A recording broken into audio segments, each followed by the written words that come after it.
Bonjour à tous, c'est Nico, bienvenue dans cette nouvelle vidéo. Aujourd'hui nous allons voir comment modifier les propriétés des notes une à une comme un pro. Alors il faut savoir que cette vidéo c'est la première d'une série de vidéos, tout sur le piano roll, où vous apprendrez vraiment tout ce qu'on peut faire dans le piano roll. Si vous êtes débutant, juste un petit conseil, je vous conseille de regarder la vidéo gratuite que vous pouvez recevoir juste en cliquant sur le lien juste en dessous. Ça vous donnera vraiment les bases pour commencer sur FL Studio. Il sera vraiment plus simple pour vous de comprendre. Vous aurez en plus un livre offert, 7 clés pour booster votre créativité et du coup vous permettre de composer de plus jolies musiques. Donc entrons dans le vif du sujet du jour. Comment modifier les propriétés des notes? Alors on va faire un bref récapitulatif de tous les petits trucs de base qu'on connaît déjà. En fait, clic gauche, voilà, ça écrit des notes. Clic droit, on les enlève. Clic gauche sur une note, ça permet de la déplacer. Et clic gauche sur le bord droit, ça permet de l'allonger et de modifier la longueur. Si on clique sur Alt, on peut enlever l'aimantation au quadrillage. Et Alt fonctionne aussi pour enlever l'aimantation lors de la longueur. Là, j'appuie sur Alt et je maintiens. Si j'enlève Alt, voilà, ça s'aimante au quadrillage. On peut également créer des notes et modifier directement la longueur avec Shift clic gauche. Hop. Voilà, je crée ma note et je modifie directement la longueur. Alors à quoi sert ce raccourci? Juste pour info, c'est par exemple quand on fait un morceau, mettons que je crée cette note et que je modifie la longueur avec Alt. Et voilà, je la mets, je laisse une longueur pile entre voilà, deux lignes du quadrillage. Si je veux la remettre sur une ligne du quadrillage, c'est compliqué. Je peux essayer avec Alt, mais c'est compliqué de tomber pile dessus. Peut-être en zoomant beaucoup, je peux y arriver, mais bon. Il y a plus simple. Ce que vous avez juste à faire, en fait, c'est soit juste cliquer sur une note qui a une longueur qui correspond au quadrillage, et en fait, comme ça, quand vous créez votre prochaine note, elle aura la bonne longueur. Car toutes les notes qu'on crée gardent les mêmes propriétés que la dernière note qu'on a sélectionnée. Donc si je clique sur celle-là, j'aurai des notes voilà, de 2 cases. Sur celle-là, je crée des notes beaucoup plus longues. Tout ça, ça nous sert à quoi? Ça nous sert du coup à, quand on se retrouve avec des notes de cette longueur, on a juste à créer une note en dessous, voilà. Même de cette longueur, tant que ça correspond au quadrillage, c'est bon. Et maintenant, du coup, si on a créé aucune note qui a une longueur qui correspond au quadrillage, et qu'on a juste créé des notes uniquement, par exemple, celle-là, comment je fais pour revenir au quadrillage? Je peux plus cliquer sur une autre note. Et c'est là que notre Shift clic gauche va nous permettre de créer directement une note qui a la bonne longueur, une longueur associée au quadrillage. Donc voilà, pour moi c'est l'utilité de ce raccourci, peut-être qu'il y en a d'autres. Voilà, vous me le direz dans les commentaires, hein, si de toute façon, si vous avez des choses à ajouter. Donc on continue. Voilà, CTRL Z permet de retourner en arrière, et pour retourner en arrière qu'une seule fois, si on veut retourner plus loin, on fait CTRL ALT Z. Et je peux revenir vraiment en arrière aussi loin que je veux, ou presque, sur beaucoup de fois en tout cas. Donc voilà, ça c'était les bases rapidement. Maintenant passons aux propriétés des notes à vrai dire. Vous avez sans doute remarqué que quand on double-clique sur une note, un menu s'affiche. Ce menu nous permet de modifier les propriétés de chaque note une à une. C'est vraiment quelque chose de très, je dirais, raffiné. Franchement, moi je le fais pas beaucoup. Mais bon, ça peut servir, on sait jamais. Et c'est bien de le savoir dans tous les cas. Donc c'est parti. En premier lieu, on a 6 boutons. Le premier modifie le panning, c'est-à-dire si on envoie le son du côté gauche ou du côté droit. Si vous avez un casque, vous l'entendrez bien, le son sortira que de l'oreillette gauche ou de l'oreillette droite. Petite astuce, quand je modifie un bouton, pour le remettre à 0, je fais Alt-clic gauche. Bim, ça remet le bouton à sa position initiale. Donc le panning. Ensuite, la vélocité, c'est le volume de la note. C'est aussi simple que ça. On peut le monter, le diminuer. Le release, c'est un paramètre qui est assez subtil en fait. C'est le temps que va mettre une note à s'éteindre une fois qu'on a fini de la jouer. C'est-à-dire qu'on joue une note, et au moment où on arrête de la jouer, elle va pas s'arrêter tout de suite. Il va y avoir un petit temps durant lequel la note va décroître petit à petit et disparaître petit à petit. Et ce temps, c'est le release, et ça correspond à ce paramètre. Alors encore une fois, ça c'est quelque chose d'assez subtil. Franchement, sur un piano en tout cas, je l'entends pas, j'ai du mal à l'entendre. Sûrement que sur d'autres instruments, ça s'entend mieux. En tout cas, là, je pourrais pas vous le montrer sur le piano. Mais au moins, vous savez ce que c'est. Ensuite, les mode X, mode Y, c'est deux paramètres qu'on pourra associer aux paramètres d'un synthé. Alors je vous ferai une vidéo là-dessus, ça permet de voilà, modifier d'autres paramètres sur chaque note individuellement. Et enfin, on a le pitch.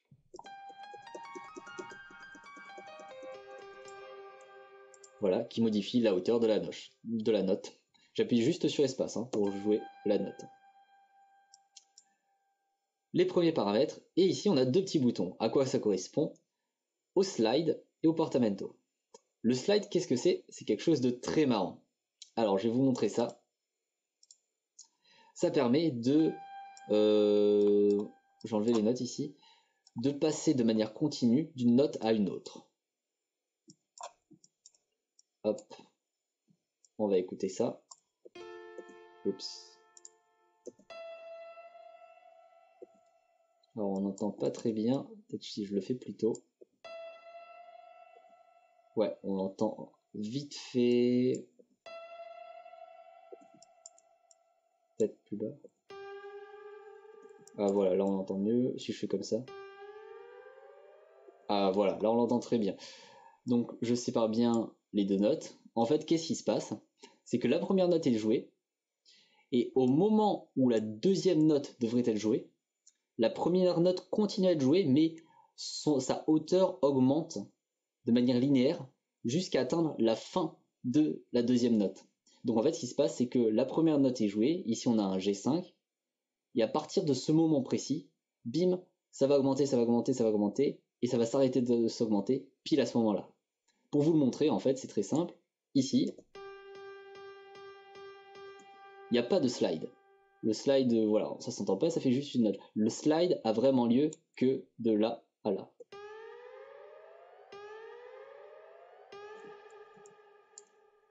Et il s'arrête à la fin de la note du dessus. Et si la note d'en bas continue de jouer,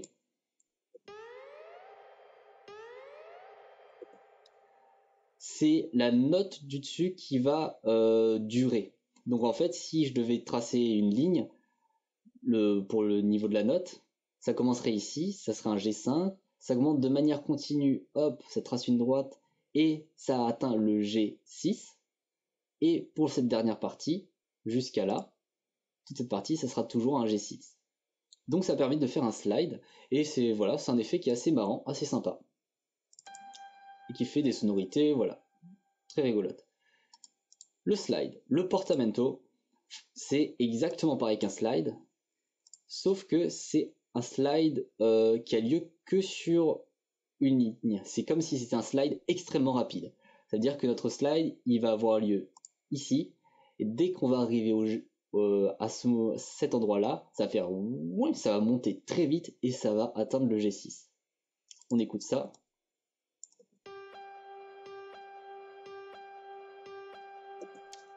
Vous entendez, voilà, on entend très bien le passage d'une note à une autre de manière très très rapide.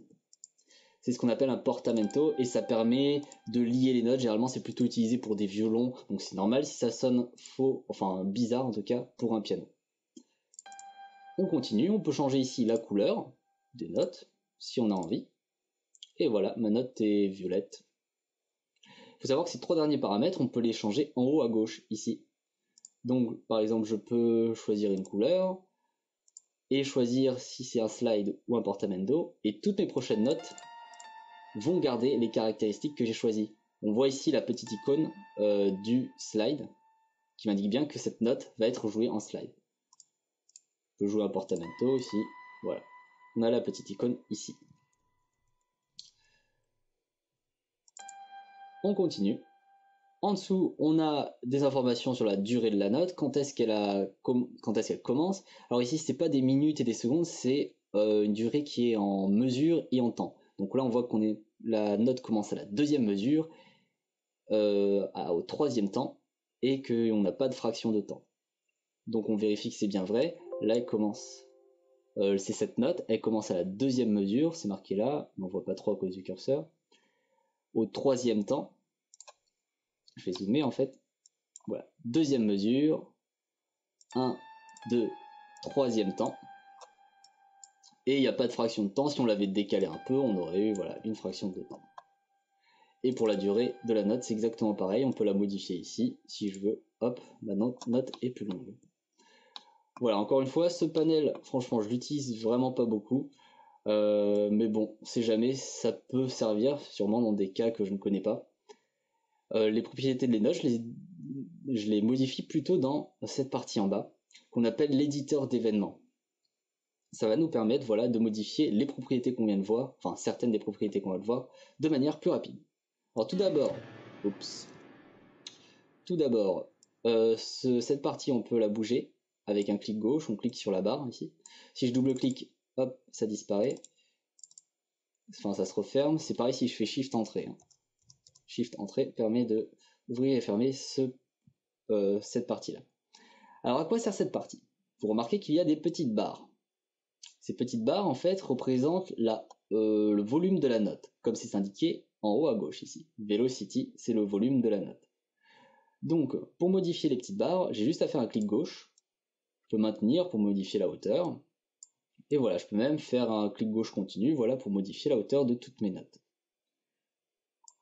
Voilà, c'est très simple. Voilà, si je veux couper le son de toutes mes notes, je mets tout en bas. Et voilà, on n'entend plus rien parce que le son est trop faible. Quelques petits raccourcis à savoir. Si je veux mettre toutes les notes à un même niveau, je fais Shift, clic gauche, hop, et toutes mes notes seront à un même niveau, qui est le niveau de mon premier clic. Si je veux mettre toutes les notes à leur valeur initiale, c'est Alt, clic gauche. Bim, ça remet tout le monde à sa valeur initiale. Si je fais un clic droit, je peux tracer des droites. Hop, je fais un clic droit maintenu et ça me permet d'aligner tous les barres selon une droite, voilà, qui est visible pour faire apparaître tout le monde ou voilà, disparaître tout le monde de façon linéaire. Petite astuce aussi, on peut aussi modifier la hauteur de ces barres directement depuis la partie supérieure. Je survole une note et je fais Alt, molette. Et voilà, en faisant rouler ma molette, je peux modifier la hauteur, le volume de la note. Dans le même genre, on a Shift molette, et en fait là ça décale la note de façon très précise, si on a envie. Donc là, en fait, on voit qu'on peut modifier le volume de la note. Ce qui se passe si on appuie sur CTRL ici. On voit qu'ici, on peut modifier d'autres choses. Ici, on était sur Note Velocity. Si je vais sur Note Pan, hop, je retrouve voilà, une fenêtre à peu près analogue qui va servir à modifier le panning. Donc là, plus je monte, plus j'aurai un panning vers la droite. Et là, plus je descends, plus ce sera un panning vers la gauche. Et donc voilà, ça fonctionne exactement pareil. On peut ainsi modifier le release, les deux paramètres X et Y pour certains synthés, et la hauteur de la note, le pitch. Il existe encore une autre manière de modifier ces paramètres, c'est avec les channel controls. Comment ça fonctionne? Eh ben on va en voir un. Je sélectionne par exemple channel panning, et là je vois que c'est entièrement vide. Donc si je fais un clic gauche dessus, hop, je peux créer des sortes de courbes qui seront voilà, assez discontinues pour modifier mon panning et voilà, créer des courbes indépendamment en fait de l'emplacement des notes. Alors là c'est exactement pareil, si je fais un shift clic gauche, hop, toutes les valeurs seront à la même valeur, enfin voilà, on aura la même valeur partout. Si je fais clic droit, j'aurai une droite. Ensuite si je fais alt clic gauche, ça voilà, ça ne met pas les valeurs par défaut, ça me permet juste de dessiner de manière continue. Donc personnellement, j'ai cherché, j'ai pas trouvé comment remettre toutes les valeurs à 0. J'ai tenté le delete ici, et franchement en sélectionnant en fait ça garde la valeur initiale. Donc en fait si on supprime tout jusqu'au début, la valeur initiale ici c'est 0. Donc on peut se débrouiller pour supprimer. Et si je veux supprimer juste au milieu, là je suis un peu embêté. Bref, si vous avez des idées, vous pourrez me les dire en commentaire. Donc en fait ici on peut créer des courbes et on peut faire vraiment plus de choses que tout à l'heure. Voilà, je vous ai montré, on peut tracer des droites avec clic droit. Ici on a un outil en haut qui s'appelle Interpolate. Si je le sélectionne, ça va lisser un peu mes courbes. Je vous fais une démonstration. Hop, en fait ça trace des droites de sorte à lisser la courbe. Ça peut être plus sympa pour éviter d'avoir des sauts quantiques entre guillemets, enfin des sauts discontinus. Si je fais un clic gauche, voilà, ça lisse en faisant des droites. Si je fais un clic droit, ça lisse mais de manière plus, ça fait des courbes plus arrondies. Donc ça peut être intéressant aussi. Donc voilà, ça c'est l'outil Interpolate qui vraiment peut être intéressant si on veut le lisser.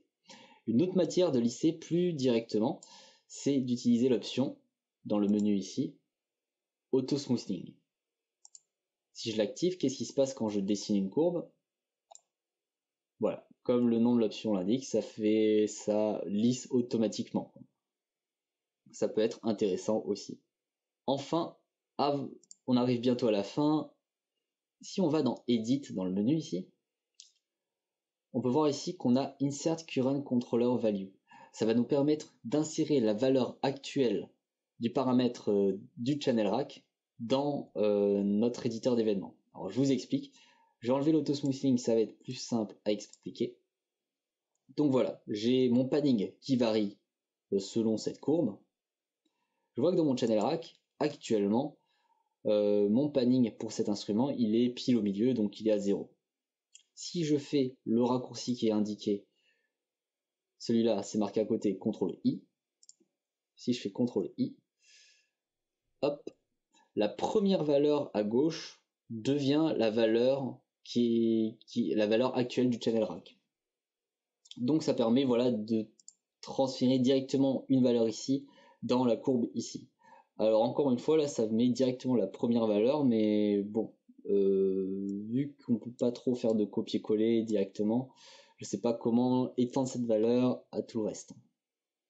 Enfin bon voilà, il y a sûrement des choses que je ne sais pas encore, mais je vous en dis un maximum en tout cas. Et par contre il y a un truc très utile que voilà, par contre que je sais bien faire, c'est le Turn into Automation Clip.